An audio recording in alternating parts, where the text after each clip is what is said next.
Boa noite a todos, bom dia também para quem está assistindo em outro horário. Sejam bem-vindos à aula 11 do curso sobre a nascente. Hoje nós começamos a parte 3, tratando exclusivamente do capítulo 1. E do que fala esse capítulo? Sobre o personagem Gale Wynand. Até aqui no romance, nós vimos diversas menções a esse nome. Nós já sabemos por relatos de terceiros que ele é dono de um império midiático, que ele gosta de festas, de sempre causar impacto de alguma forma, né? Conhecido por viagens, por ficar com belas mulheres, por ter se fantasiado de César Borgia, né? E tantas outras esquisitices que nós podemos dizer assim, né? Excentricidades é uma palavra melhor. Mas o que nós vamos ver hoje não é simplesmente uma pessoa, um personagem que gosta de aparecer, né? Não. Mas sim um personagem que teve uma origem pobre e que foi, em resposta à sua vida, tomando um caminho específico para a vida dele. Ele aprendeu de determinada forma e isso levou ele a ter a vida que ele tem hoje. Então, vamos agora começar um pouco falando dele. Então, a primeira cena do capítulo 1, da parte 3, mostra o Gale Weinen apontando uma arma para a própria cabeça. E qual que foi a primeira reação dele a esse fato? Nós iniciamos o capítulo com essa imagem, né, dele praticamente pensando, né, no suicídio. E ele reage com uma indiferença, né? Ele está sentindo aquele metal frio contra a pele dele, só que ele não está conseguindo ver um grande simbolismo naquele momento. Era como se ele estivesse segurando uma escova de dentes contra a cabeça. Então, uma arma, que normalmente é um símbolo de poder ou de decisão final, no caso de um suicídio, fazia sentir na pele dele como um círculo insignificante, como se fosse um anel ou qualquer outra coisa que gerasse a mesma sensação física, mas que a nível de emoções pouco significava. E de fato ele não sente emoção alguma nesse nesse momento de vida ou morte, né, para qualquer outra pessoa. Ele não sente nada. Ele não sente um alívio com o fim da existência dele, que pode acontecer, ou um desespero profundo. Ele vive um estado de profunda apatia, de um vazio, ele se encontra num vazio muito grande. Imagina chegando nesse momento, nós temos relatos de muitas pessoas que chegam a esse ponto do suicídio justamente por passar por situações dolorosas, por entender que a sua vida e o que eles gostariam de alcançar não é possível, ou por alguma outra grande decepção ou luto. Mas o Ainan não é assim. Essa cena ela é um pouco perturbadora quando você lê pela primeira vez, porque justamente parece uma brincadeira, de mau gosto, um gesto mecânico. E o Gale Winans sente dessa forma, né? Então, para reforçar como ele se sente, ele vê que esse ato final, que deveria ter um grande significado, né, uma intensidade, é só um gesto mecânico. E que jeito estúpido de um homem que se considera e que de fato é poderoso e imponente, que se vê dessa forma, chegar num momento como esse, um momento de vida ou morte, e não sentir nada. E esse momento representa uma outra coisa, um colapso da identidade do Aynan, do que ele supostamente construiu ao longo da sua vida, né? Esse vazio seco. Aqui nessa imagem, a Rand ela faz uma, poderia dizer, uma reflexão nietzschiana, no sentido de que ela mostra um homem de poder que confronta o que? Um abismo de niilismo que ele próprio cultivou ao longo dos anos. E por que que ele chegou nesse ponto? Porque ele negociou todos os valores dele por influência, imagem e aparência. Nesse momento, ele é mais um homem de segunda mão, a seu jeito, mas muito parecido com o Keating e com o próprio Tui. Então, esse início do romance ele é um pouco, de certa forma, preocupante, né, na nossa análise do personagem Wine.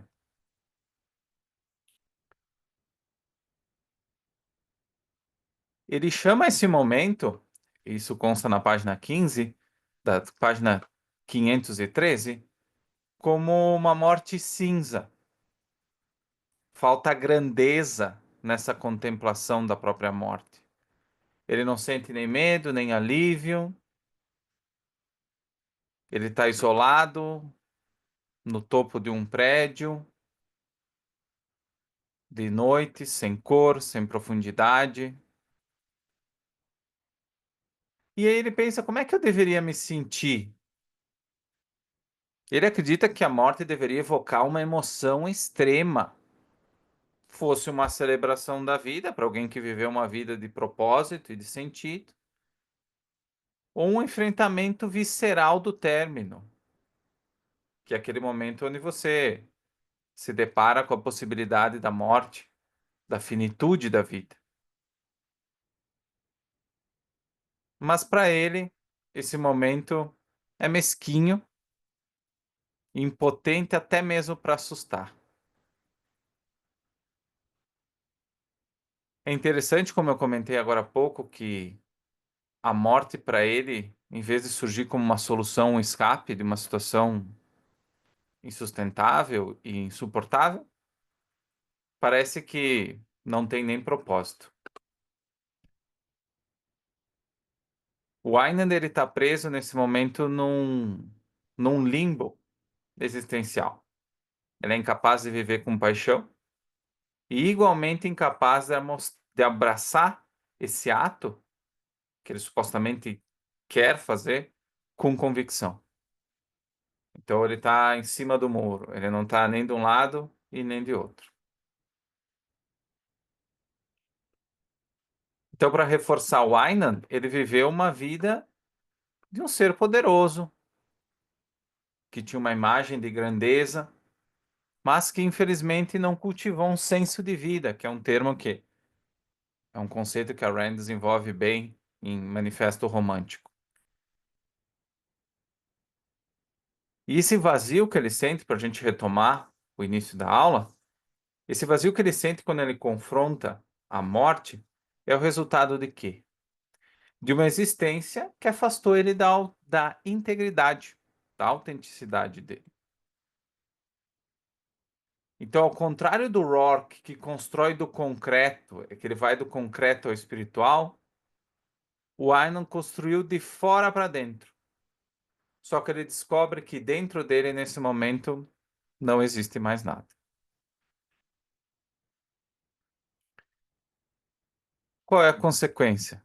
O que que ele decide fazer? Ele decide abaixar a arma e desistir desse alto. Ele vê que morrer dessa forma seria um ato de muito mau gosto. Faltava teatralidade, faltava sentido. E isso desmotivava ele mais do que o próprio medo da morte. Alguém que tinha se disfarçado de César Borgia, que tinha comprado ilhas, que vivia uma vida de luxo e que tinha muito poder, achava tudo isso uma encenação de muito mau gosto, né? Para ele, eu acho que para a maioria das pessoas, um ato como de tirar a própria vida precisa ser justificado por algo maior, por um momento de grandeza ou significado, fosse o sacrifício por uma pessoa amada, fosse um momento onde que você não vê mais sentido, não vê mais solução para algum grande problema, ou é difícil aguentar um grande sofrimento. Nada disso está presente no momento do Wynand. E o julgamento dele é estético mesmo, é teatral, não é ético. O suicídio para ele não parece errado. Na verdade, nem tem muito sentido, mas é esteticamente feio. E nós vamos entender a importância da estética para o Wynand. E a estética é muito importante, né, para a própria Rand na reflexão objetivista. Ele espera que a morte dele, ele sempre achou que a morte dele seria coerente com o mito que ele construiu dele mesmo, com o que ele se mostrou para as outras pessoas, que seria uma morte forte, controlada, grandiosa. Mas não está sendo o caso. O que ele está vendo nesse momento é um ato ridículo, pequeno, burocrático. Ele percebe que se ele decidisse puxar o gatilho, seria uma desistência água com açúcar. Mais um exemplo de mediocridade. E isso ele não pode aceitar. Isso seria um golpe muito grande contra o ego dele. No fundo, mesmo, o que paralisa o Aynan é o reconhecimento de que ele viveu uma vida contraditória. Embora ele sempre amasse a grandeza e tentasse mostrar ela para os outros, ou pelo menos uma aparência dela para os outros, ele dedicou a vida dele toda a promover a mediocridade. E na frente desse ato ele se vê impotente diante da morte e um fracasso diante do que ele sempre pensou em ser. Então, essa é uma reflexão um pouco pesada, são uns 10 minutos de uma reflexão bem dura. Essa cena em si é muito forte, mas nos faz pensar.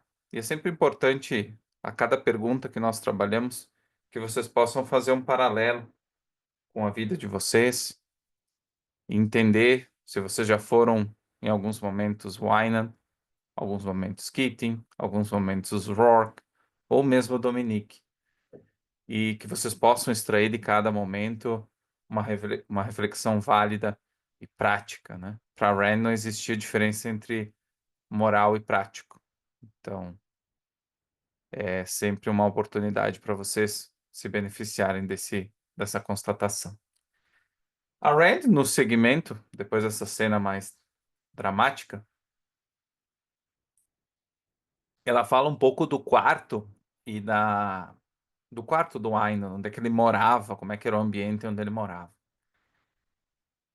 E o Aynon, ele morava literalmente numa gaiola de vidro, em cima de um hotel luxuoso, com paredes translúcidas, ou seja, ele podia olhar para fora, né?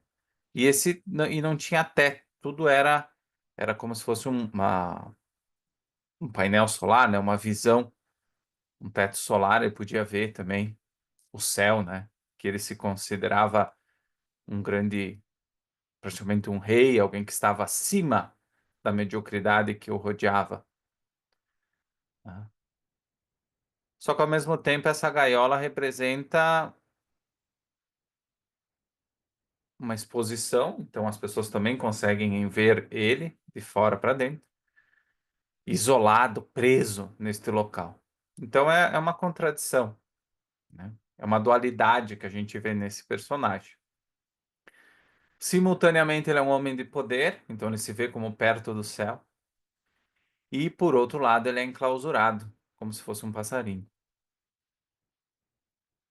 A transparência desses vidros, dessas janelas, é ilusória, porque ela mostra tudo, mas de fato ela não revela nada. Ninguém sabe quem é o verdadeiro Wynand. O que é exposto para o público é uma aparência, né? É uma mentira. Então ele exibe a sua imagem ao público, mas a sua essência fica trancada na gaiola de vidro, né? Novamente, a ausência de teto representa o quê? Essa vontade de poder infinito que ele tem. Mas as paredes de vidro significam o quê? Essa vulnerabilidade emocional. É incrível que ele vive no alto, física e socialmente, de fato, ele é muito bem sucedido. Ele fisicamente também se destaca, mas ele não consegue se libertar daquela sensação de estar espiritualmente enterrado. Ao longo do romance, pelo menos até aqui, nós não vemos nenhuma aparição genuína de felicidade do Ainan. Não existe isso, dele estar aproveitando a vida. Não que ele não viaje, muito pelo contrário, né? Ele tem um iate, que depois nós vamos ver o nome do iate, vocês vão entender por quê. Vive em cima de um hotel luxuoso, mas nós, de fato, não vemos nenhum momento de felicidade autêntica, alegria autêntica desse personagem. Da mesma forma que o Keating. O Keating também é muito bem sucedido, é um homem de segunda mão, tem uma mulher bonita, mas nada do que ele conquistou foi justamente por mérito dele. Logo, ele não tem autoestima derivada disso, ele não se orgulha, não tem como se orgulhar disso. E, e como consequência, né, de todo esse processo, ele também não tem como ser feliz frente a essas ações. Então, novamente, esse é o homem que a Rand está contrastando nesse momento com o Rourke. Aquele que conquista tudo, que conquista prédios, que tem dinheiro, que tem obras de arte, como nós vamos ver, num local escondido, que vive em cima de um hotel luxuoso, mas que não conquistou a si mesmo, que não tem motivos para se orgulhar do que fez, que não consegue sentir orgulho do que fez, e que então vive uma vida vazia. Então, esse é o Gale Wine. Então, como surge o New York Banner? Nós já vimos diversas referências a esse jornal ao longo ao longo do romance, e agora nós vamos caminhar um pouco, entender um pouco o surgimento dele.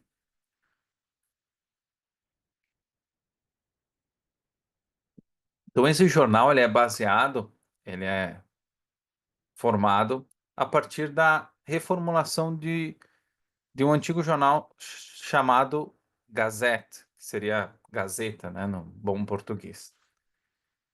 E qual que era a linha editorial dele, né? Ele era o oposto do jornalismo tradicional, do verdadeiro jornalismo que buscava informar em primeiro momento e depois educar o público, né, de uma forma positiva, né? Levar a informação ao público para que então o público pudesse fazer os seus julgamentos. O Banner, o Banner, né, ele buscava o quê? Ele se alimentava das emoções mais viscerais do leitor médio. O medo, a inveja, o escândalo, o sentimentalismo barato, a violência.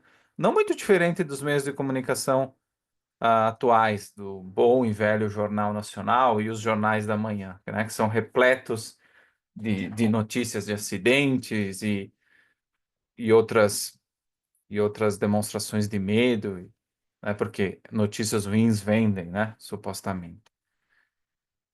Então, a base editorial do Banner era construída, não, a base não era a verdade, mas era o apelo emocional. E o Ainan, para, de certa forma, alcançar uma paz interior, ele justificava essa abordagem desse jornal como uma filosofia bem nihilista, disfarçada de pragmatismo, né? Então, o que que ele dizia? Os homens são iguais em seus vícios e diferentes em suas virtudes. Logo, era muito mais fácil e lucrativo explorar os vícios. Tinha muito mais acesso, né? Muito mais possibilidade de retorno, né? Falando das coisas ruins. Então, o jornal não apenas relatava fatos, mas ele fabricava fatos, criava narrativas, cruzadas públicas Heróis ou vilões de ocasião, como nós já vimos, o Rourke com as construções, a, a questão da crise dos cortiços, onde a Dominique foi lá no início do romance. Então, a ideia do jornal era moldar o mundo conforme a vontade dos seus editoriais.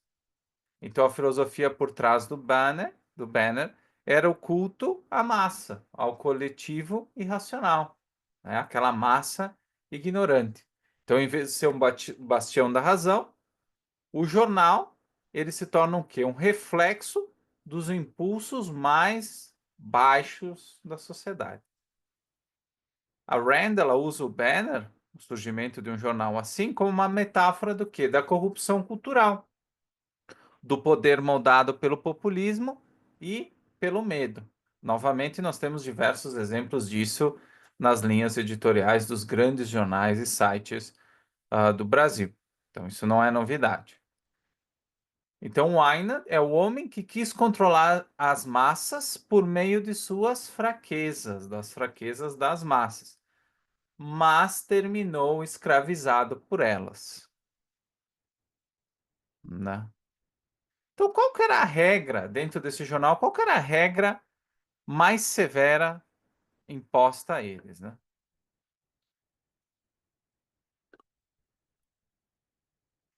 Ninguém podia reconhecer ou interromper o Aynan quando ele entrasse na sala. Essa era a principal regra do jornal. Então, isso criava uma pressão psicológica muito grande.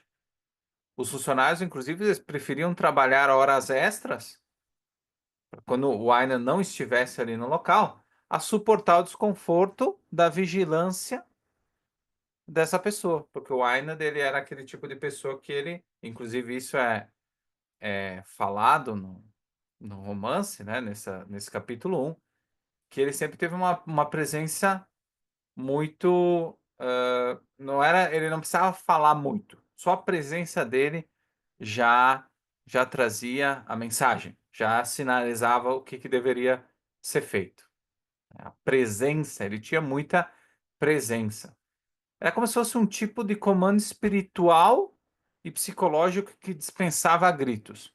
Bastava o silêncio e o olhar fixo dele, e isso já impunha obediência. Então, ele era quase uma pessoa autoritária, né? Já em termos filosóficos, que eu acho que é importante a gente trazer aqui, essa regra simboliza o paradoxo do Ayman. Um homem que controla tudo e controla a todos, menos a si mesmo. Então ele buscava obediência de fora para substituir a ausência de uma ordem interior. O domínio dele era absoluto. Você vê isso no respeito entre aspas que as pessoas tinham por ele. Mas esse respeito era baseado dentro dele, como ele sentia isso, com insegurança e medo de perder o controle. Porque a única coisa que o Aynan sempre teve, e nós vamos ver ao longo do romance, a única coisa que dava segurança para ele era realmente o poder que ele tinha sobre as outras pessoas. Esse poder financeiro, esse poder de autoridade que ele tinha sobre as outras pessoas. Mas esse poder ele não se transformava em autoestima, ele não se transformava em realização ou propósito dentro dele. Então, nós vemos novamente um cidadão que ele não perde chances de impor ou de mostrar a sua autoridade, de impor a sua autoridade, de manipular. Ele acha que ele está manipulando as massas, mas será isso mesmo que está acontecendo? Será que é isso que vai acontecer? Será que mesmo ele tem todo esse poder? Nós já vimos muitos personagens nesse romance que, para quem olhasse de fora pela primeira vez, ou lendo o romance pela primeira vez, podia dizer: não, esses homens são muito poderosos. E de fato, financeiramente, muitos deles eram bem-sucedidos, né? Entre aspas, tinham dinheiro, mas eram vazios por dentro, muito inseguros. E o Aynan dá continuidade a essa linhagem de pessoas, como o Keating, como o próprio Tui, como o Frankon e tantos outros. Então, nesse momento, pelo menos, o Aynan é um homem de segunda mão. Só que ele terceiriza outras coisas diferentes dos outros personagens. O valor dele, no caso, diferentemente do Keating, que é o reconhecimento dos outros, é o medo que os outros têm e o respeito que eles têm pelo Aynan, por essa força, por esse poder e autoridade que ele exerce. Então, como nós já vimos ao longo do romance, o Island ele tem um conglomerado de empresas. Ele tem jornais, revistas, serviços de notícias, cinejornais. Só jornais são 22, revistas são 7, 3 serviços de notícias e 2 cinejornais, que hoje já não existem mais.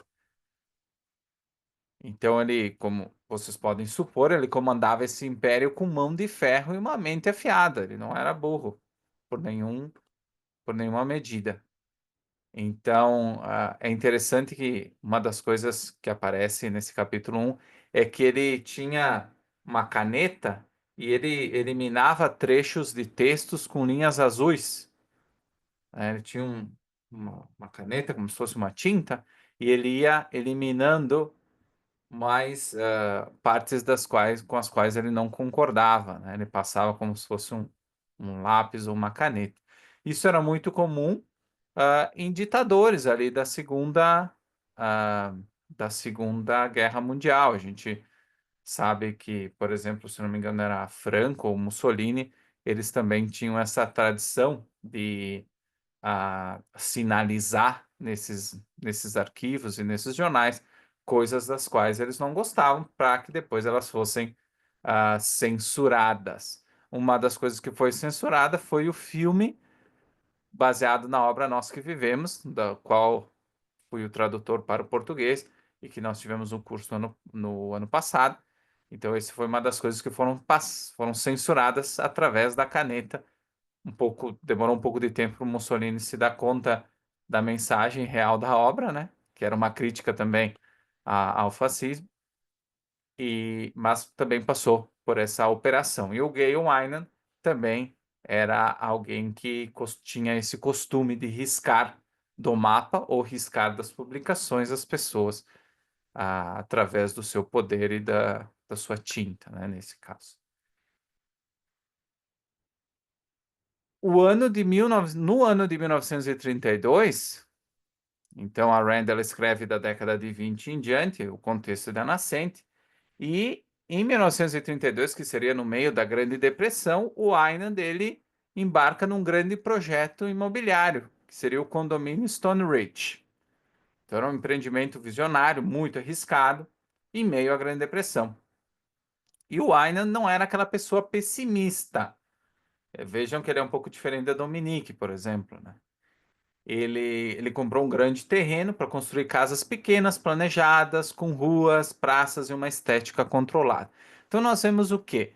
Que esse condomínio Stone Ridge é um dos exemplos, parece que é uma das fugas de dentro do próprio Wyman, onde que ele escapa um pouco do que o Aynan verdadeiramente acha.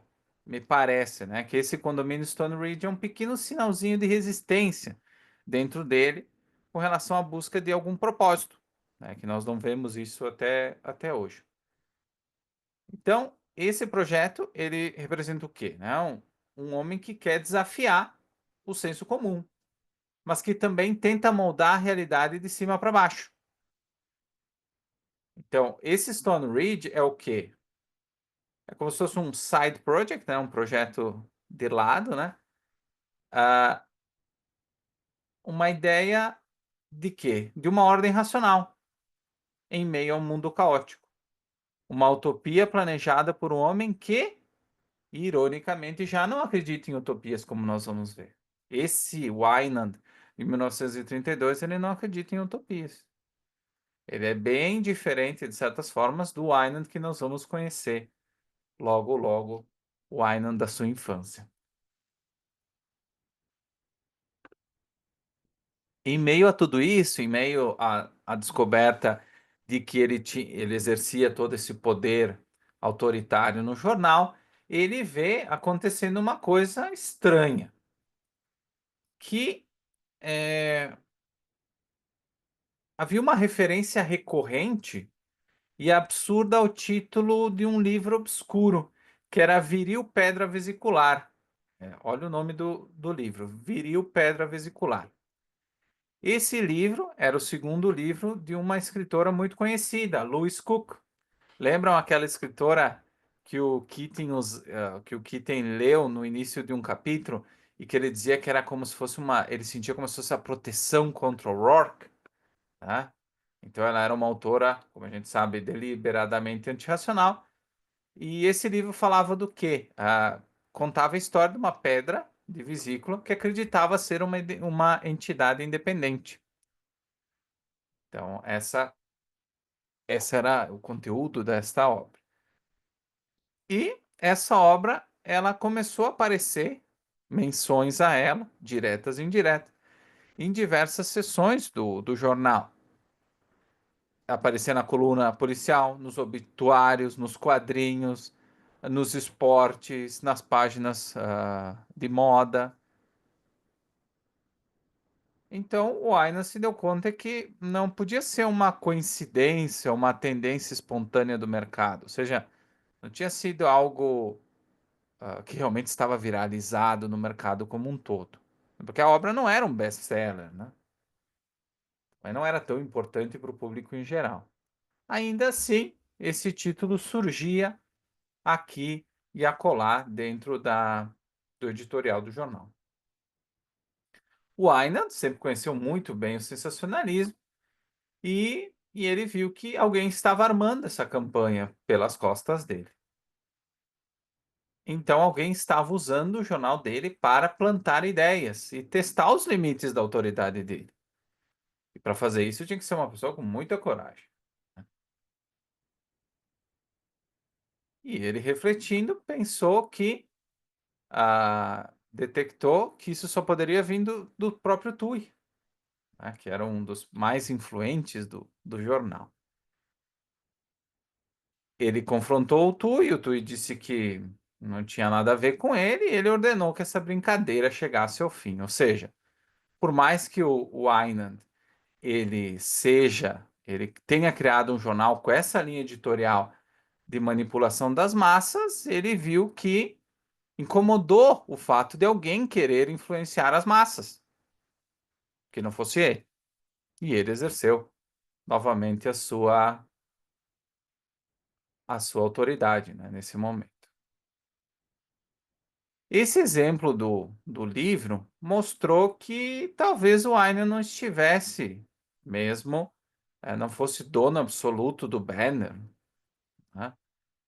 Que havia algumas forças invisíveis nesse momento, né, ideológicas e coletivistas, por trás da aparência de normalidade do Banner.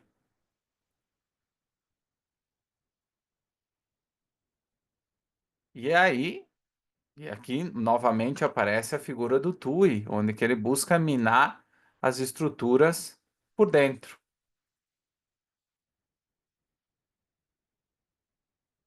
né? Esse evento demonstra o quê, né? O Einstein ele percebe que, ao longo dos anos, que esse culto à mediocridade e ao emocionalismo, ele deixou crescer tanto que ele não tinha mais como podar essa árvore, essa praga. A viril pedra vesicular, ela tinha se tornado um espelho do próprio Banner, uma sátira do mundo que ele ajudou a criar.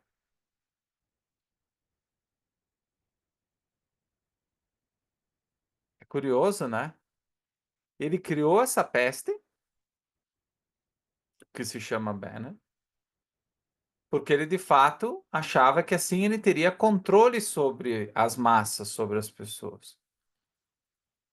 Só que, aparentemente, o tiro estava começando a sair pela culatra.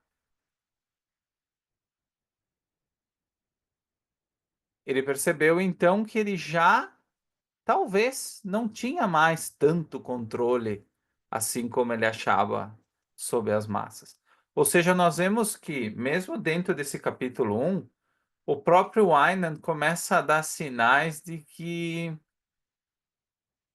Claro, o sinal inicial da tentativa de suicídio é um deles, mas nós vemos ao longo do tempo que ele começa a verificar certas coisas que incomodam ele. E nós não tínhamos visto o Einand incomodado até o momento. Todas as aparições dele no romance tinham sido aparições pontuais, onde que a gente sabia que ele viajava, que ele aproveitava a vida, que ele tinha muito dinheiro, que ele achava que ele tinha tanto poder como César Borgia, que ele tinha mandado demitir a Dominique, né? Demita essa vaca. Inclusive, ele falou isso com todas as letras no final da parte 2. E agora existe esse Wynand que quer construir uma, um novo condomínio, que seria um ideal racional em meio ao caos da Grande Depressão. Esse Wynand que começa a ficar desgostoso com relação ao próprio negócio, ao próprio jornal que ele criou. E nós vamos ver que ele teve um esforço muito grande para criar esse jornal, né? Um processo que se desenvolveu ao longo de muito tempo, né? Enfim, ele já não é mais, não parece ser tão poderoso quanto no início quanto até aqui no romance, né? Para a gente pensar.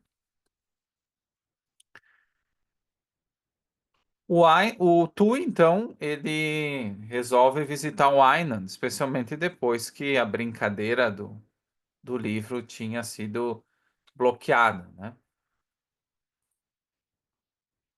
E o Tui, ele via o poder, ele também queria poder contra os homens, né? Ele queria ter poder sobre os homens, só que ele tinha uma estratégia diferente. Ele não se impunha através da força ou de um jornal, mas ele era muito mais partidário de uma sedução, de se infiltrar dentro das estruturas, né? E o objetivo dele era que, como Aynan queria construir aquele condomínio, que ele contratasse o Peter Keating como arquiteto, né? Então ele queria tentar minar a independência do Aynan, desse poder que ele tinha, através de um apelo emocional e simbólico. Não adiantava ele bater boca, ou ele até tentou argumentar através de ele ser um grande conhecedor da arquitetura, o Tui, porque querendo ou não, ele era visto dentro do Banner assim, ele tinha sido contratado para ser isso. E as pessoas viam ele como isso, como um especialista em arquitetura. Mas, né, o Aynan não reconhecia ele como um especialista em arquitetura, de fato, porque ele não era, né? E o Aynan não se deixava enganar nesse sentido, né? Então, como o Tui viu que essa opinião técnica dele não ia ter muito efeito, ele sugere que o Aynan ouvisse a Dominique, que era a esposa do Keating, né? E, e o Tui diz, olha, se você não quer me ouvir, talvez você ouça a mulher do Keating. Porque o Tui acreditava que ela conseguiria, e disse para ele que ela conseguiria daqui a pouco influenciar ele de uma forma diferente, né? Então, o que que o Tui quer? Ele quer usar uma mulher como instrumento de persuasão, né? E, e o Aynan acha que, tanto que ele chama o Tui de cafetão, né? Ele acha que o Tui ele está oferecendo uma mulher para convencer o Aynan a mudar de ideia. E a gente sabe que o Aynan era um mulherengo, ele poderia ter qualquer mulher da sociedade, então para ele mais uma mulher não faria diferença. Então ele chama o Tui de cafetão, quer me oferecer uma mulher para eu mudar de ideia, mas eu posso ter qualquer mulher que eu quero, né?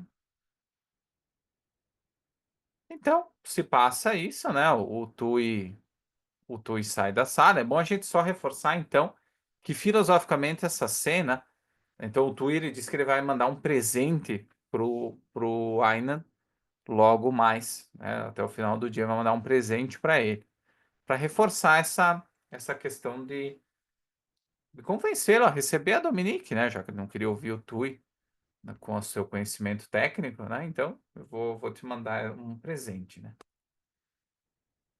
Então novamente, esse embate, existem dois arquétipos de controle: o dominador cínico, que é o Aina, e o manipulador ideológico, que é o Tui.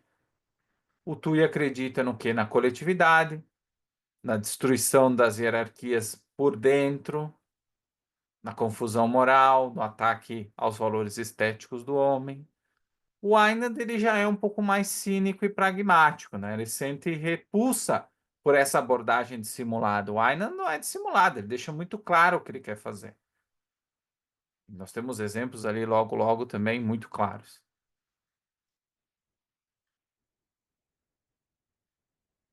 E a gente vê o seguinte: o fato do Twitter ter tido acesso a ele, de ter provocado algum efeito com a menção da Dominique, mostra que o Einand, ele não é intransponível, né? Ele não é uma fortaleza tão forte assim.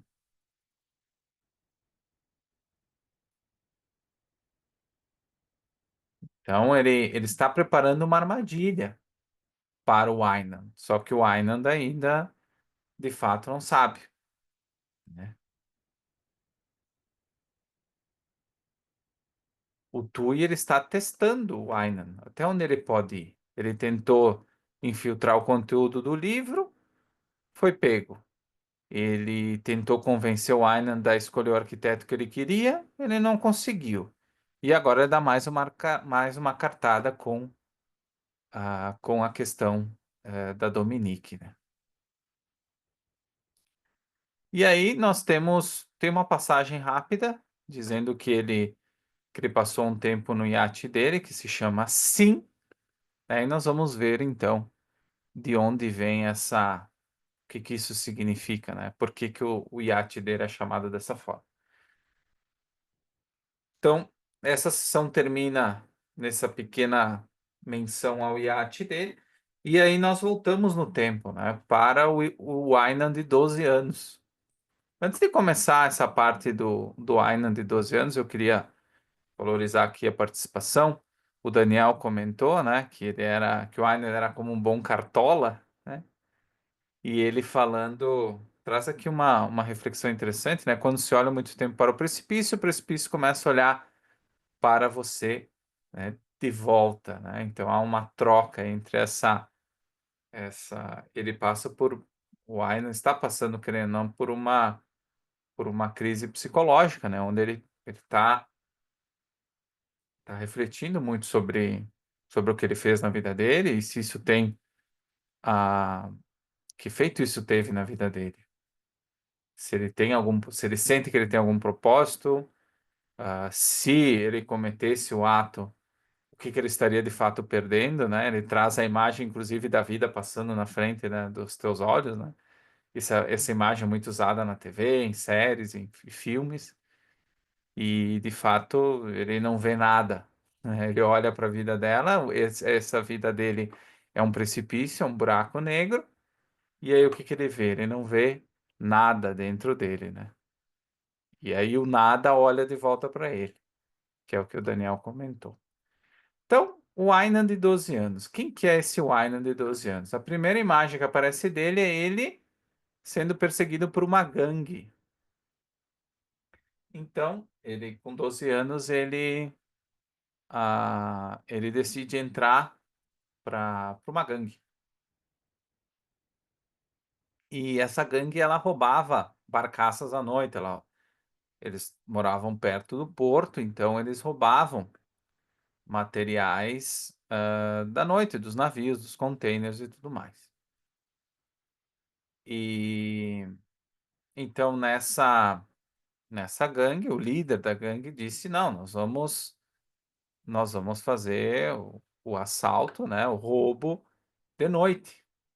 E o Aina se mostrou frente a todos os membros. Ele disse assim: olha, eu não, nós temos que ir de dia, porque outras gangues tentaram e vários dos membros foram presos ou até mortos. Então nós temos que fazer esse roubo de dia, ao amanhecer, quando ninguém está esperando, né? O fator surpresa. E essa demonstração de julgamento superior, né? Essa ideia de não seguir ordens incomodou os membros da gangue, especialmente o líder. E eles disseram: nós vamos dar uma lição no Aina. O que que acontece durante essa luta, né? Ele derrota os três oponentes, inclusive o líder. Ele sofre vários ferimentos, mas ele sai vencedor. E ele sai da briga e você diz assim: olha, nós vamos fazer o serviço ao nascer do dia, ao amanhecer.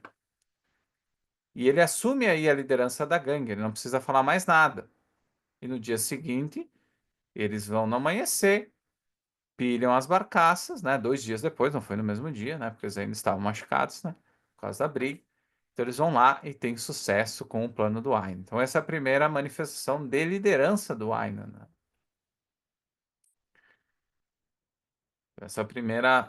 Essa posição como líder natural, esse é o primeiro exemplo que a Rand traz, né? O primeiro exemplo da vida dele. O Aynan, ele nasce numa comunidade, como nós já tínhamos visto lá no início do romance, chamada Hell's Kitchen. E ele era filho do estivador. Estivador, então, é aquela pessoa que trabalha na carga, para descarregar e carregar navios, né? Uma pessoa que trabalha no porto. Então, ele era filho de um estivador analfabeto, por isso que ele está dentro desse contexto de roubar as barcaças. E a mãe dele morreu de tuberculose quando ele era bem pequeno. E isso afetou muito o pai dele, né? Praticamente acabou com a vida do pai dele. E ele cresceu cercado de pobreza, brutalidade, abandono, como nós já vimos aqui. Então, como ele meio que se criou sozinho, ele não aceitava ordens de ninguém, mesmo quando isso colocava a vida em risco, né? A sua vida em risco. Haja visto esse exemplo inicial da briga. Então, desde cedo, é, o Aina ele desenvolveu essa atitude de confronto direto com o mundo. O mundo que tinha tirado a mãe dele e que tinha praticamente acabado com a vida do pai dele, esse mundo era um mundo cruel, era um mundo que estava na cabeça dele contra o Aina, né? E desde criança ele trabalhava e enfrentava humilhações constantes em todos esses subempregos. E todas as sugestões que ele dava eram encaradas com sarcasmo. E uma frase que sempre se repetia era a frase: é você quem manda aqui? Então, todas as vezes que ele ia dar uma sugestão de melhoria nesses subempregos, lembravam, né, traziam essa pergunta: é você quem manda aqui? Para justamente destacar que ele era insignificante. Mas cada rejeição alimentava mais o desejo de ele ascender na vida, né?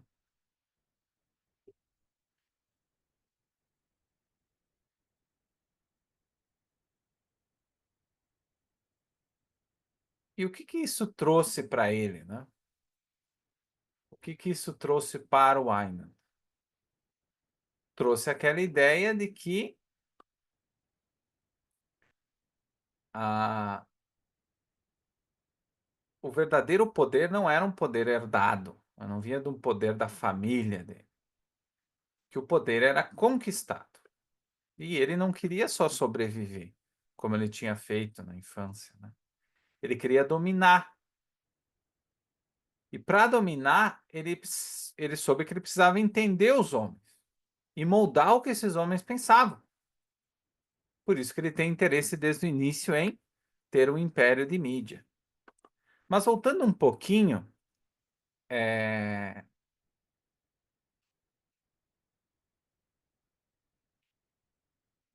antes de ter esse império de mídia, vocês podem supor que alguma coisa aconteceu. Como é que ele chegou nessa conclusão? Como é que ele chegou nessa conclusão?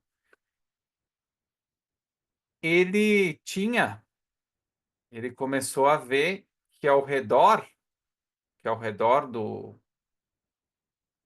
lugar onde que ele vivia, ele, nesse bairro miserável, as pessoas tinham roupas surradas, carroças puxadas a cavalo, diplomas decorativos, mas ninguém tinha um livro em mãos. Então, o Aynon começou a pensar assim. Ele teve essas experiências negativas no trabalho, onde que as pessoas destacavam que ele era um ignorante que ele não deveria, né, pensar, pois nós vamos retomar essa experiência dele. E ele viu que ele disse assim: não, vou caminhar pelas áreas mais ricas e ver qual que é a diferença dessas pessoas. Por que que aqui existe pobreza e por que que aquele outro lado da cidade é rico? E ele percebeu que as pessoas sempre andavam com um livro na mão, sempre andavam com um livro na mão.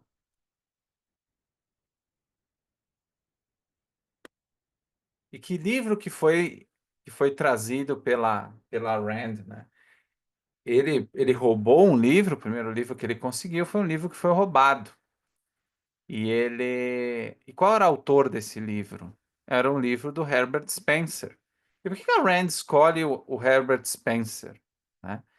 Esse Herbert Spencer foi um filósofo britânico que popularizou a ideia do darwinismo social, defendendo que a sociedade, como os organismos, evolui por seleção natural, ou seja, os mais aptos prosperam enquanto os mais fracos desaparecem. Esse autor ele era crítico, por exemplo, da intervenção estatal, de qualquer forma de caridade que protegesse os inaptos. Então, o Aynan, ele é um exemplo disso. Ele é um homem que sobe das ruas mais miseráveis, não por sorte ou caridade, mas por força de vontade, inteligência e ausência de piedade. Então, o Aynan não deixa de ser uma personificação desse autor, dessas ideias, né? Então, ele acha um livro do Herbert Spencer, é o primeiro livro que ele lê do início ao fim, e isso inspira a mudar a forma como ele vê o mundo e a forma como ele age.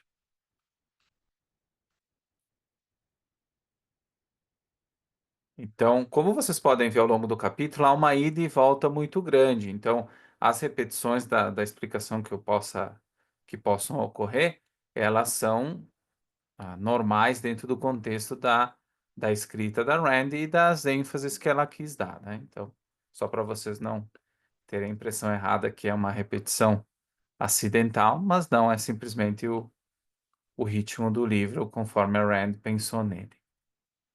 Então, como eu falei antes, uma das frases que moldou a vida dele foi: é você quem manda aqui? Então, ele passou, o Aynon trabalhou em mercearia, salão de bilhar, barca, banca de jornal. Então, ele sempre apresentava sugestões racionais para melhoria e ele era tratado como insolente ou atrevido, né? Essa pergunta marcava o quê? Ele era alguém que não devia pensar, é alguém a quem não era permitido desejar ou aspirar alguma coisa melhor na vida. E por isso que o barco dele se chama assim. Por que que o barco dele se chama assim? Acho que é importante a gente dar essa resposta. O nome sim é o quê? É uma resposta direta à pergunta, a essa pergunta que ele ouviu tantas vezes. Era um lembrete à sociedade, queria fazer ele pensar que socialmente ele não era ninguém. A sociedade diz assim: você não é ninguém. Você não é ninguém. E o iate dele é chamado de sim, porque na cabeça ele dizia para ele mesmo que sim, ele era alguém. E ele ia provar para essas pessoas. Cedo ou tarde ele iria provar que sim, que agora ele queria mandar. Era uma resposta definitiva, orgulhosa e silenciosa à pergunta que o perseguiu por anos. A pergunta era o quê? É você quem manda aqui? E a resposta que ele daria para o mundo era sim. Era ele que iria mandar. Tem uma pequena sessão que traz, antes dele ler o livro do Herbert Spencer, ele tentou ir para a escola convencional, para a escola pública, né, por algum tempo e ele acabou sendo humilhado lá também, porque chegou um momento que ele já disse, ele disse para a professora, eu já sei disso tudo, por que que eu tenho que ficar no nível dessas pessoas? E a professora não tinha resposta para isso, porque ela era obrigada a seguir, a dar atenção para quem? Para aqueles que menos sabiam. E quem sabia mais ficava tendo que acompanhar o ritmo daquelas pessoas. Então, essa é a lição, né? Já houve mais uma crítica da Rand dentro do romance A Educação Institucionalizada. Então, até aqui, nós estamos na metade do capítulo um. Nós vimos um pouco da história do Aynan, da frase que mais marcou a vida dele, do motivo, né, do livro que inspirou ele a mudar a sua vida e da explicação do nome do seu barco. Agora, mais um pouco, nós vamos chegar nas partes mais filosóficas da reflexão. O Ainan dele pediu ajuda uma vez na vida. É estranho pensar no Ainan pedindo ajuda, né? Isso aconteceu quando ele apanhou feio e ele chegou na porta de uma taverna e o homem abriu a porta, observou aquela cena dele ensanguentado e agiu com frieza, né? E fechou a porta sem oferecer ajuda. Isso foi uma grande lição também para o Ainan. Não foi só uma rejeição física. Foi o quê? Foi a confirmação de quê? De que o mundo não oferecia misericórdia aos fracos. Então a primeira lição dele era o quê? Que ele tinha que ser forte, que ele tinha que dominar, que ele tinha que ler, porque ele tinha que dominar os homens, ele tinha que entender as palavras, né? E que o mundo não oferecia misericórdia para os fracos. Então depois dele ser espancado, ele também leva essas a essas conclusões. E uma das medidas que ele, quando ele constrói o império dele, ele posteriormente então arruína o, o taverneiro, né? Essa pessoa que negou ajuda para ele. Ele espalhou rumores sobre esse homem. Ele perdeu tudo, a casa, os bens, a família, e esse taverneiro que se negou a ajudá-lo acabou, inclusive, cometendo suicídio. Foi a primeira vítima do Aynan, da primeira vingança do Aynan dentro da sua vida de poder, né? Uma das primeiras lições que ele teve.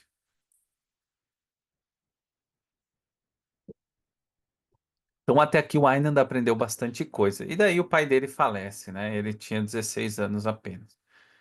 Quando o pai dele falece, o Aynan, ele não tem nenhum parente próximo, ele não tem nenhum dólar no bolso e ainda está devendo aluguel. E ele, nesse dia, ele sobe no telhado do conjunto habitacional onde ele vivia e ele começa a contemplar as luzes da cidade. E ele viu que ele não tinha ninguém mais poderia ajudá-lo nesse momento. Ele teria que arriscar. Era tudo ou nada, a vida dele dependia disso. E aí ele formulou uma pergunta que veio a definir a vida dele, né? O que que entra em todas aquelas casas bem iluminadas, naqueles prédios, tanto nas obscuras quanto nas radiantes? Então, tanto ali na favela, né? Quanto lá em Manhattan, na Quinta Avenida, o que entra em todas as casas? Ele pensou, será que é pão? Seria possível reinar sobre os homens através dos pães que compravam? Ele chegou à conclusão que não. Ele percebeu que havia uma força invisível que entrava em todas aquelas casas e que controlar essa força significaria controlar o mundo, né? E dessa reflexão ele chegou à conclusão de que o caminho mais rápido para isso seria dominar os meios que influenciavam as massas, que influenciavam todas aquelas pessoas. Então, na manhã seguinte, ele foi pedir emprego num jornal, no departamento de notícias, né? Então ele chegou, junto com todos os insights que ele tinha tido até então, ele foi buscar trabalho num jornal. Então ele entendeu, em outras palavras, a, que os jornais, na época, né, hoje mudou um pouco, né, obviamente, a comunicação, mas na época o jornal era a única coisa que atravessava barreiras sociais, econômicas e culturais. Então, os jornais chegavam tanto aos ricos quanto aos miseráveis, tanto à elite dos intelectuais como aos analfabetos funcionais, como o pai dele. Então, era uma ponte entre mundos opostos. E a melhor arma de dominação silenciosa.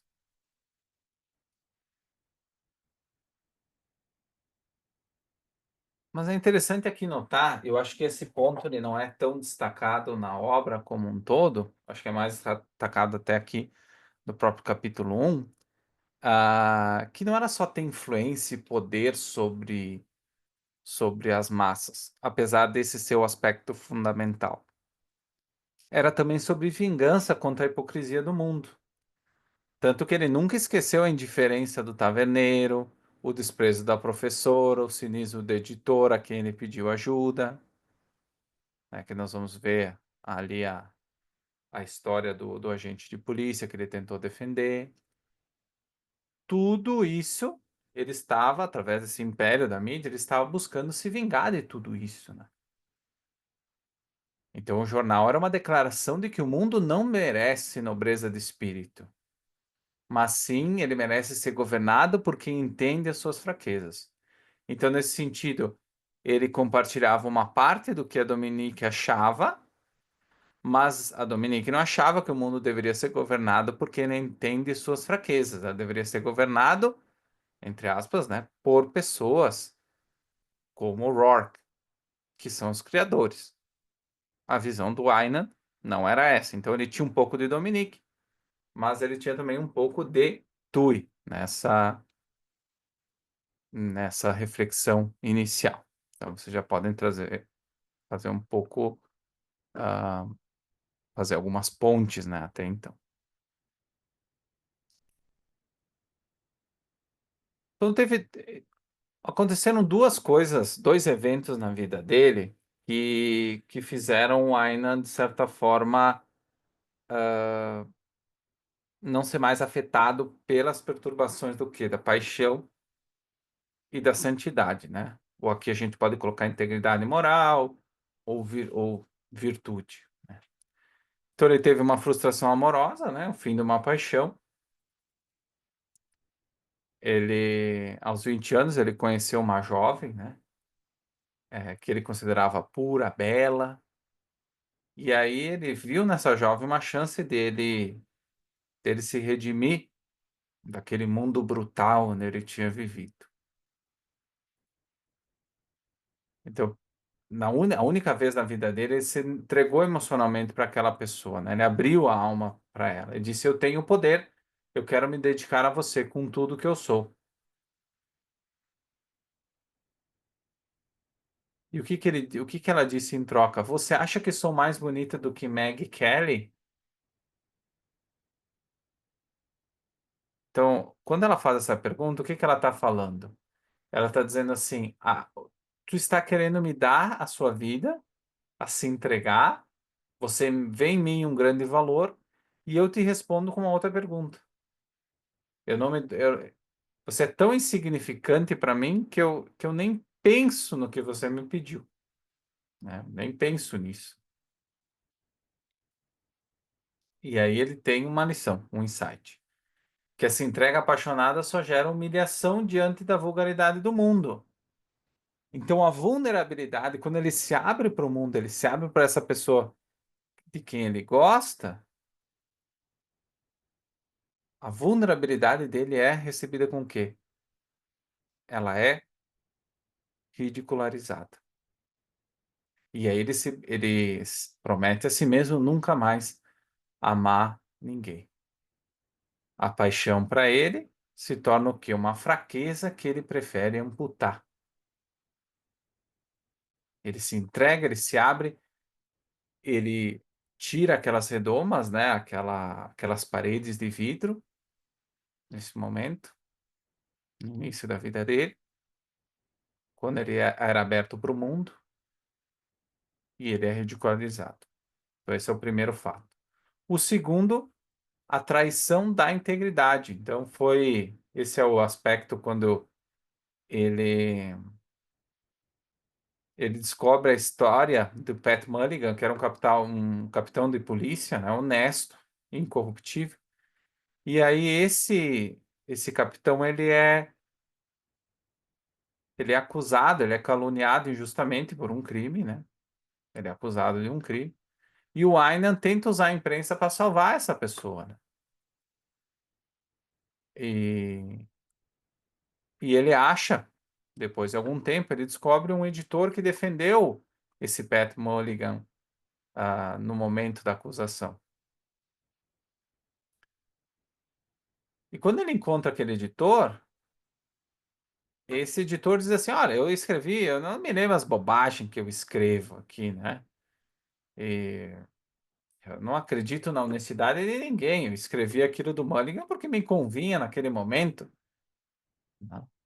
Mas eu não tenho nenhum valor maior para essa pessoa. Então, um exemplo de integridade que o Aynan via nesse mundo que ele já conseguia entender como caótico, ele já tinha uma visão um tanto pessimista, né, desse mundo.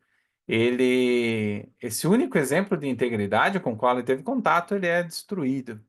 E aí, o próprio Aynan depois escreve o editorial destruindo Mulligan, destruindo essa pessoa, esse capitão da polícia.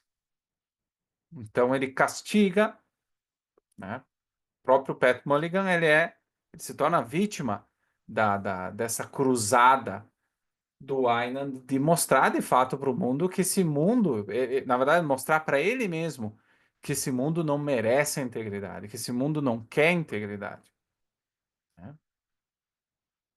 Então, a partir desse momento, a partir dessas duas crises, ele se torna o quê? O arquétipo do homem que não acredita mais em nada.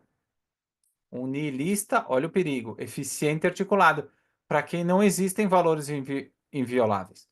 Não existe nada que seja inviolável.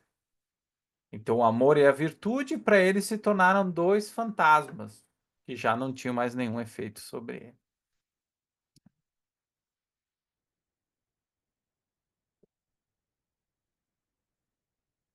Então, como eu comentei para vocês, esse capítulo ele vai e volta, ele tem várias digressões.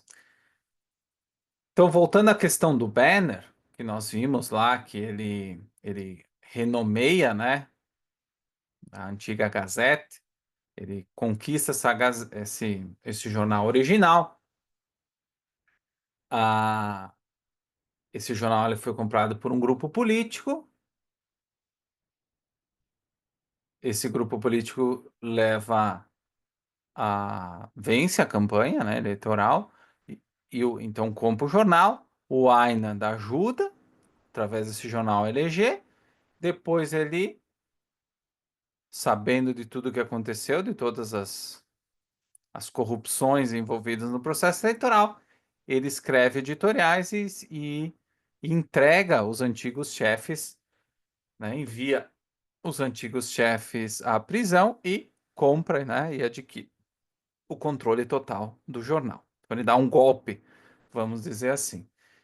E o jornal se chama de banner, que seria estandarte, é uma bandeira, é um símbolo de comando de visibilidade.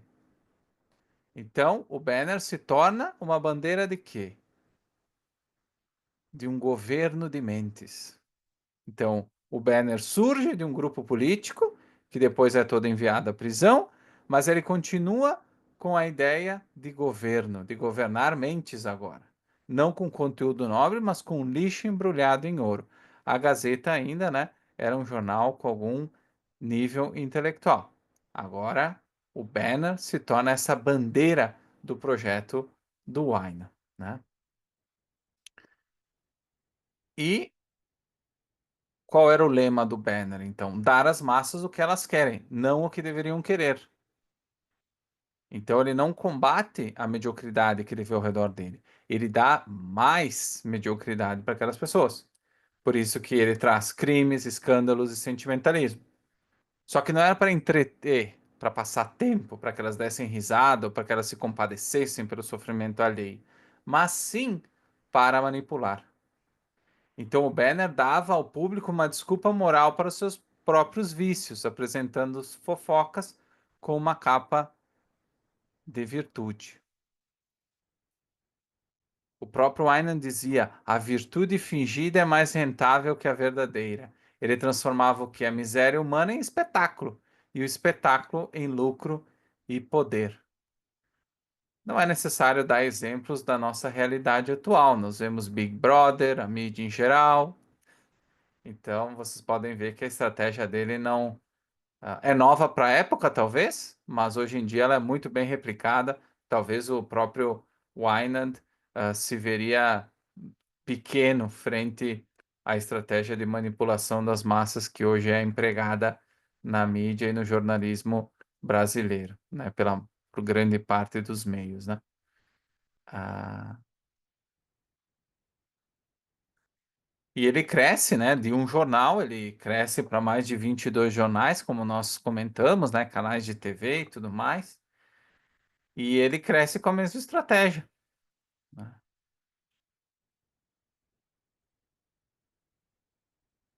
E nesse processo ele tem uma estratégia muito clara. Então, com 35 anos, ele está dominando a maioria das cidades americanas, né? Com seus jornais. Ele tem essa perfeição técnica, mesmo para o lado negativo, revela que a alma dele, embora fosse profundamente cínica, ela não tinha se rendido por completo, né? Ele ainda buscava, atrás dessa, toda essa mediocridade, algum vestígio de grandeza. Ou seja, a construção de todo esse conglomerado de negócios, de meios de comunicação, dentro disso, por mais que a base fosse uma base moralmente contestável, ele ele se via na posição de alguém que tinha conquistado alguma coisa, né? Então não se pode afirmar também que o Island era totalmente vazio.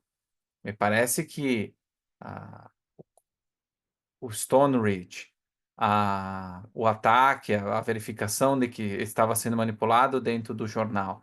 Parece que dentro desses sinais que ele dá, desses eventos, aparece ainda algum Island que tem, de certa forma, algum quê de riqueza, algum quê de moralidade, porque ele não era idiota, né? Ele era muito inteligente, ele sabia do valor da inteligência, como nós vimos até aqui, mas ele acabou usando para o lado ruim. Então, com 40 anos, o Aynan é uma pessoa toda poderosa, né? E a primeira diversão, o primeiro hobby, a gente pode ver na página 540, o primeiro hobby que o Aynan teve era destruir os homens poderosos. Então, ele queria realmente ter domínio absoluto. Então, o primeiro passatempo era arruinar homens poderosos. Por quê? Porque esses homens poderosos, de certa forma, eram pessoas que seriam concorrentes dele nessa disputa por autoridade. Então, o Aynan, ele destrói a carreira de homens influentes, o presidente de um banco, o chefe de companhia de seguro, o dono de uma frota de navios, né? Então, essa escolha arbitrária, porque muitas vezes não tinha um motivo claro. Ele tinha se vingado de muitas pessoas que tinham relação com a infância dele, mas agora ele já não tinha mais não tinha um motivo específico, né? A motivação não era externa, não era alguma coisa que alguém tinha feito para ele, prejudicado nos negócios ou mesmo na infância dele, mas sim era interna. Era uma forma de afirmar o poder que ele tinha sobre aquelas figuras que simbolizavam resistência ao que ele achava que era correto. Ele estava em busca do poder pelo poder. E de fato, essa imprevisibilidade dele era o que mais assustava as pessoas, porque ninguém conseguia saber o que viria do Einand nessas incursões dele contra os homens de poder. Não se sabe o que poderia acontecer. E o Wyner, ele, como um bom homem de negócios, ele tem um projeto bem claro para o jornal dele, e ele busca pessoas, ele busca contratar pessoas que possam fazer esse trabalho, né, que possam entregar o que ele quer, que possam manipular as massas. E num dos episódios que a Rand traz é o episódio de um jovem repórter que o Wyner tenta contratar. E esse repórter inicialmente disse que ele não quer trabalhar para o Aynan, porque o Aynan ele não tem ideais, não tem valores éticos, princípios, um propósito maior para esse jornal, para o jornalismo. Então ele não se vê retratado no Banner, né? Então ele acredita que trabalhar no Banner seria trair a integridade dele. Então que o Banner significava tudo que ele não considerava moral inspirador. Mas sim, o Banner era Era uma máquina que alimentava vícios, explorava tragédias e trazia uma imagem da sociedade degradante, como nós vimos. Então, esse jovem não queria viver essa experiência, né? Achava que isso era totalmente contrário ao que ele achava que era correto. E aí o Wynan fala para ele, deixa transparecer a filosofia de mundo na qual o Wynan acredita. E ele diz: Não se pode fugir da depravação humana, garoto. O chefe para o qual você trabalha pode ser um idealista, mas ele tem que implorar por dinheiro e receber ordem de muitas pessoas desprezíveis. Eu não tenho ideais, mas não imploro. Faça a sua escolha, não a outra. Quando ele fala isso, ele está dizendo assim: olha, você pode trabalhar em outro jornal, cujo dono é idealista, só que a sociedade que paga, né, o consumidor do jornal, os investidores, eles não vão investir num jornal que fala coisas boas, que fala de integridade. Ou seja, ele pode ser até idealista, mas ele vai precisar dessas pessoas desprezíveis para poder se sustentar, sejam esses as massas ou os investidores. Então você pode vir trabalhar para mim. Eu não imploro para ninguém. Eu, pelo menos, não imploro para ninguém. Eu sou o dono desse negócio, eu sei muito bem o que eu estou fazendo. Eu estou fazendo para essa massa. Então, eu estou sendo claro nesse sentido. Eu não estou te enganando, porque você pode ir para um lugar idealista, o cara vai falar que, que ele segue os teus valores e aqui você vai poder fazer o que você quiser, mas daí o jornal vai falir, porque não vai ter pessoas para ler esse conteúdo. Não é isso que as pessoas querem, né? E esse jovem repórter, então, sai e depois, um ano depois, ele volta. Porque tudo aquilo que o Aynan falou para ele ao longo desse ano, ele vê acontecendo na realidade. E ele volta, aceita trabalhar para o Aynan. E esse é um exemplo de que o Aynan ele parece conseguir quebrar, o pragmatismo do Aynan consegue quebrar até essas pessoas que tentam resistir. Então não é como se não existissem mais pessoas idealistas e com ideais e princípios no mundo. Mas essas pessoas também parecem não aguentar a pressão do Aynan. O Aynan parece, olhando para a sociedade como um todo, dentro do livro até então, parece que ele tem uma clareza muito grande de quem são as massas. Eu acho que de fato ele tem, né? Infelizmente ele acaba cometendo alguns erros ao longo do caminho, mas parece que ele entende um pouco o mundo como é ao redor dele, né? E esse mundo não parece tão bom para as pessoas que têm ideais, como nós vimos até agora na questão do Rourke e da Dominique, né?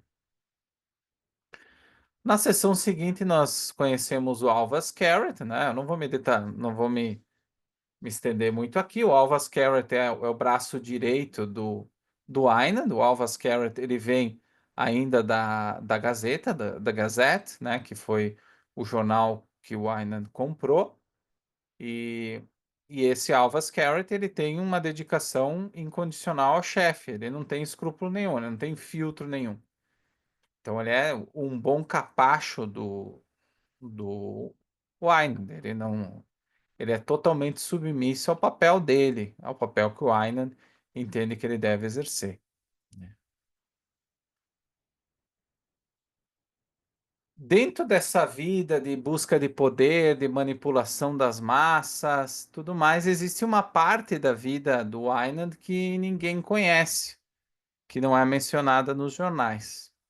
E qual que é essa parte? Ele tinha uma galeria de arte particular, que estava também no último andar do prédio dele, e essa galeria era mantida trancada, e ninguém podia entrar nela, exceto o zelador. Então era um espaço reservado para ele. Ele passava horas e horas sozinho lá, contemplando obras de artes escolhidas de acordo com seus próprios critérios. Então ele também tinha um local dele que era protegido do mundo,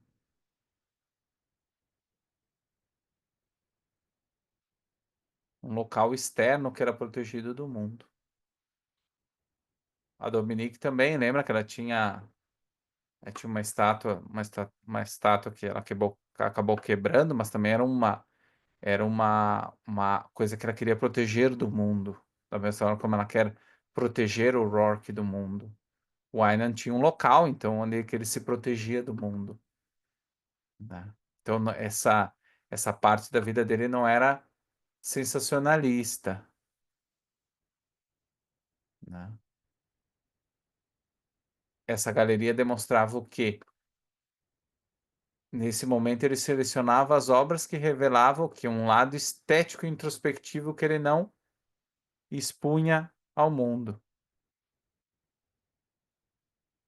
Então ele sempre falava, o Aynan falava claramente que ele não tinha uma vida privada e que essa galeria de arte era o substituto que compensaria essa ausência.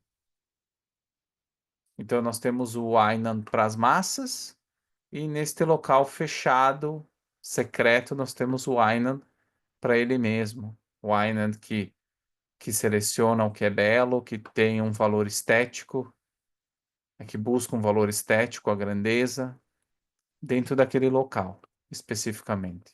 Onde que ele, de certa forma, repõe as suas energias para conseguir viver naquele mundo onde ele vive, né?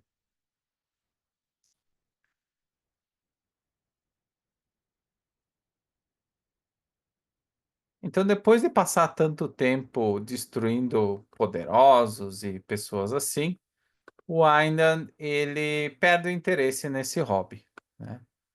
E qual que é o novo tipo de vítima dele? As pessoas com ideais e com integridade, dedicadas às suas próprias convicções e honestas. Então, a partir da página 543, a gente começa a ver esses exemplos. Só que para ele, então, não é mais um hobby, é como se fosse uma válvula de escape. Quando você fala válvula de escape, está falando que o Einer ele está tão inchado, de certa forma, está tão sobrecarregado, queimado por aqueles momentos, por viver essa vida de, de convencimento das massas, que ele precisa de um outro alívio psicológico. Então ele se engaja nessa nova diversão, né? O Alva Scarrett, ele, ele tenta entender um pouco do Einand, mas ele não consegue. Ele não consegue saber o que está passando na cabeça do chefe. Ele até acha que essa destruição de pessoas íntegras é mais uma excentricidade do chefe dele. O Alva Scarrett, ele é um pragmatista bem específico, ele não entra muito no campo filosófico. Ele é um bom funcionário, ele faz o que é mandado, do jeito que é mandado e pronto. Então ele não é um amigo do Einand, por assim dizer. Ele não chega no nível do Einand, na inteligência do Einand. Ele é um bom executor, né? Então, o Einand ele sai atrás de pessoas que são exemplos de retidão. Então, muitas pessoas que são elogiadas por sua resistência às tentações e às pressões externas. Então, nós temos o caso do Dwight Carson, que é, que é um colunista, né? Um jovem escritor, E esse escritor, ele defendia o indivíduo contra as massas. Então, ele escrevia para várias revistas de prestígio, falando contra o conformismo. O Aynan compra o Carson, contrata ele e obriga ele a escrever colunas promovendo exatamente o oposto do que ele defendia anteriormente, né? A superioridade das massas sobre o homem de gênio, né? O homem genial. Então a coluna era chata, desprovida de sinceridade e irritava muitos colegas. Mas o Aynan continuava pagando por isso. O Carson ele se degrada tanto que ele afunda no alcoolismo, né? Porque ele simplesmente é destruído pela pressão do Aynan e pela força, né? Por ele ter sido pressionado a escrever contra os seus valores. Depois ele contrata um socialista radical e obriga ele a defender os patrões. Em vez de defender os trabalhadores e os sindicalistas, ele defende os patrões. Então, o Aynan contrata ele para defender os patrões e para atacar os trabalhadores, né? Então, o Aynan, o que que ele fazia? Ele atacava diretamente o quê? O propósito de vida dessas pessoas. Ele despojava suas vítimas do que havia de mais significativo para elas, muitas vezes deixando-as emocionalmente arruinadas. Um tinha se matado, o outro tinha caído no alcoolismo. Uma dessas vítimas, então, ela realmente comete suicídio. E o Alva, o próprio Alva, Scarrett, ele questiona o Aynan se ele não estava indo longe demais. Mas o Aynan, ele rejeita qualquer culpa, afirmando que era apenas uma circunstância externa, né? Um evento que tinha acontecido e que a causa verdadeira estava na fraqueza interior dos seus alvos. Então, o Aynan, ao longo da sua vida, ele procura provar para si mesmo que a vida, que o mundo que fez ele sofrer tanto, que não tinha misericórdia, que não teve misericórdia, que não estendeu a mão para ajudar ele, que esse era o mundo verdadeiro, era o único mundo possível. Então, quando ele destrói os poderosos, os concorrentes, ele exerce poder. Mas quando ele destrói as pessoas de princípio, ele está tentando achar uma justificativa para psicologicamente ele não sofrer. Para ele, de certa forma, encontrar uma razão para os seus próprios atos, né? Então, o capítulo ele volta para os dias atuais, né? Quando quando a gente vê o que que ele sentiu quando ele pensou em todas essas memórias que a gente veio discutindo até agora. Então ele faz uma avaliação profunda, né? E, de certa forma, desoladora da vida dele. Ele achava que a vida, como era muito descrito na literatura, nos filmes, hoje, né, nas séries, que a sua vida inteira passasse diante dos seus olhos uma espécie de visão esclarecedora e final. No entanto, não é isso que acontece. O que ele vê é um vazio, como nós vimos lá no fundo. Ele também se vê sem um propósito ou legado, como Franklin, você se lembra? As lembranças que surgem são fragmentadas, desconexas, uma mistura de indiferença e desapontamento. Ele lembra das pessoas que ele destruiu ou manipulou, né? Mas algo que mais toca ele é que ele sente que ele perdeu a capacidade de desejar. Ele não perdeu o desejo por algo específico, mesmo porque ele não consegue encontrar o que que seria isso. Mas ele perdeu o desejo de desejar. E para ele, ele considerava isso o quê? Esse impulso vital humano. O Freud chamaria isso de pulsão de vida, né?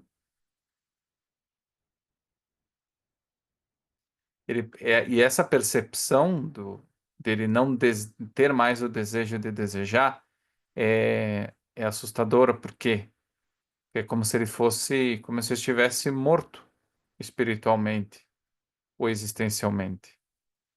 Ele estava vivo fisicamente, mas morto por dentro. Ele já tinha morrido por dentro. Então vocês percebem que esse é um momento, não é de dúvida ou de cansaço, de fadiga, mas é uma crise psicológica profunda pela qual ela tá passando. Então por que que ele decide não puxar o gatilho no final das contas, né? Ele percebe que ele ainda sente medo, que ainda tem um pouco de vida dentro dele, mas que ele tem medo do desconhecido, da catástrofe que ele sente que está por vir. Que catástrofe é essa? A gente não sabe. E ele reconhece que enquanto houver algo que o assuste ou desafie, ele ainda está ligado à existência, mesmo que de forma precária. Está na página 545, né?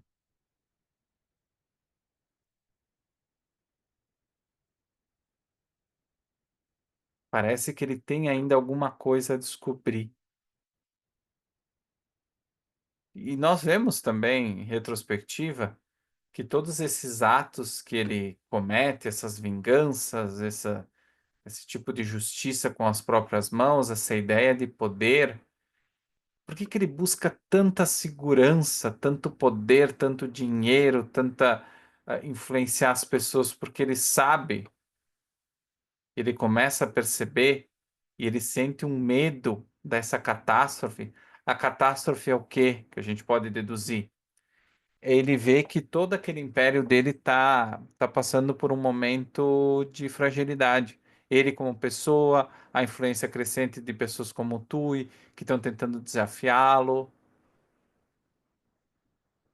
o isolamento, essa própria questão psicológica que também está afetando ele muito. Então, várias reflexões começam a acontecer na cabeça do Einand que a gente não tinha visto acontecer até o momento no romance.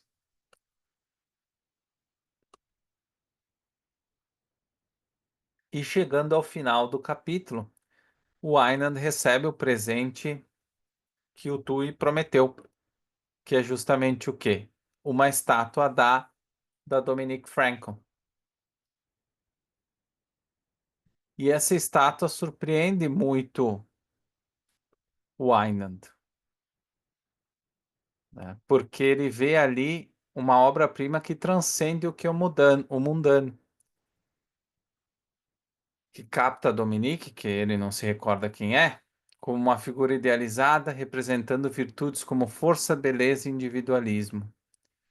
Então, ao mesmo tempo que ele fica admirado, ele sente um pingo de raiva, porque ele sabe, ele reconhece que o Tui sabia exatamente o que estava fazendo quando mandou a estátua, apelando para o lado mais sensível e oculto de Wynan, algo que ele mantinha trancado em sua galeria particular. Ou seja, o Tui sabe muito mais do que o Wynan achou que ele sabia. O Wynan sabia que o Tui conhecia os pontos fracos dele, por mais que ele não admitisse. Então, essa estátua ela tem um impacto psicológico profundo no Aynan, né? Quando o Tui revela, então, que essa Dominique é a esposa do Kitty, o Aynan dele tem um misto de desprezo e curiosidade. Então, ele percebe que quando o Tui associa a escultura à mulher real, ele está tentando criar o que? Uma conexão emocional entre o ideal da estátua e o mundo real. E isso desperta muito a curiosidade do Aynan. E o Aynan, ele cai na armadilha. Mas ele não aceita encontrar a Dominique porque ele tem um interesse romântico ou sexual nela, mas porque ele se sente desafiado. Ele pensa na cabeça dele. Eu duvido que essa mulher real vai corresponder ao ideal dessa estátua. Essa Dominique pessoa que eu vou encontrar vai ser uma caricatura imperfeita do que esse escultor fez. Essa pessoa ela vai profanar a imagem idealizada. Então, para se proteger, o Ainan ele diz assim: o Tui ele acha que ele vai conseguir me fazer, né? Que ele vai pegar o meu ponto fraco com essa estátua. Sim, a estátua é maravilhosa, mas quando eu ver a Dominique, vai voltar tudo ao normal na minha visão de mundo. Vai voltar a ser aquele mundo que sempre foi. E aí vai voltar tudo ao normal. Porque ninguém consegue ficar, nenhuma mulher vai conseguir ficar à altura dessa escultura, né? Por isso, então, que ele aceita verificar, né? Aceita encontrar a Dominique. Então, para reforçar, o Aynan percebe que o Tui quer manipular ele, quer criar uma conexão emocional, e ele inverte a tentativa de manipulação a dizer que, em vez de despertar desejo por Dominique, a escultura eliminava justamente qualquer possibilidade de atração. Porque pro Aynan, a Dominique real jamais poderia alcançar a pureza do ideal dessa estátua. Ou seja, o encontro ia fortalecer o ceticismo dele quanto à natureza humana, né? E serviria de resistência à manipulação emocional do Tui. Ou seja, o Aynan, ele paga para ver. Ele paga para ver. Então esse é o capítulo um da parte 3. Na próxima aula nós vamos ver o capítulo 2, 3 e 4. Foi praticamente 1h40 só desse capítulo. E os outros 3 capítulos eles são mais curtinhos, então a gente consegue pegar alguns pontos dessa aula também. É importante que vocês prestem, revisem bem essa aula para isso ficar claro. Então, agradeço a presença de todos vocês, do Ricardo, do Rodrigo, do Daniel também. E agora eu abro também para algumas perguntas. Eu vou só parar a gravação.